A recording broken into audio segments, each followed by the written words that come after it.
আল্লাহ নবী জনাব মুহাম্মদুর রাসূলুল্লাহ সাল্লাল্লাহু আলাইহি ওয়াসাল্লাম একদিন ভরা একটা মজলিসে বলতেছেন, হে আমার সাহাবীরা, এই মুহূর্তে এইখানে যে এসে বসবে, এইখানে যে বসবে সে হলো জান্নাতি।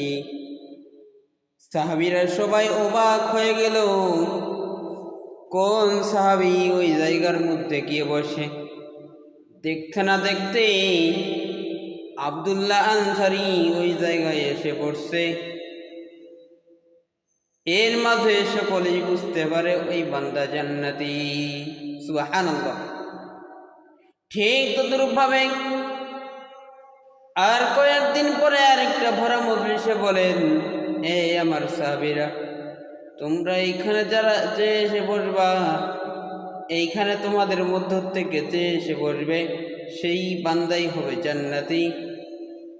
এই কথা বলার পর ওই দিনও আব্দুল্লাহ আনসারী ওই চেয়ারে গিয়ে বসল। এইবার তৃতীয় আরেকটা মজলিসেও ওই কথা বললেন। ওই দিনও আব্দুল্লাহ আনসারী এসে ওই চেয়ারের মধ্যে বসল। সাহাবীরা সবাই ভাবতেছে, এই আব্দুল্লাহ আনসারী কি এমন আমল করে, ওই আমলের বিনিময় আল্লাহর জান্নাতি বান্দা হয়ে গেছে। এক সাহাবী মনে মনে চিন্তা করলেন, আমি আব্দুল্লাহ আনসারীর কাছে বলবো, ভাই, আমার বাবার সাথে ঝগড়া হয়েছে, তোমার বাড়িতে আমাকে থাকতে দাও, 3 দিনের জন্য আমি তোমার মেহমান হব। আব্দুল্লাহ আনসারীকে যখন এই কথা বললাম, আব্দুল্লাহ আনসারী বললেন, ঠিক আছে, আপনি আমার মেহমান হবেন, এইটা তো ভাগ্যর ব্যাপার। বলল, হ্যাঁ ঠিক আছে, এই যে এই রুমে আপনি থাকবেন আর এর পাশের রুমে আমি থাকব, আপনি থাকেন, কোনো সমস্যা নাই।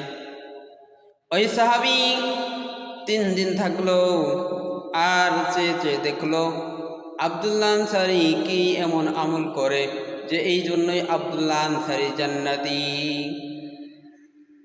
3 দিন থাকার পর যেই দিন চলে যাবে, সাহাবী আব্দুল্লাহ আনসারীর কাছে বলতেছেন, ও আব্দুল্লাহ আনসারী, তোমার বাসায় আমি 3টা দিন থাকলাম, তোমাকে তো আমি এমন কোনো আমল করতে দেখি নাই, তুমি কি এমন আমল করো আর সেই আমলের জন্য তুমি জান্নাতি।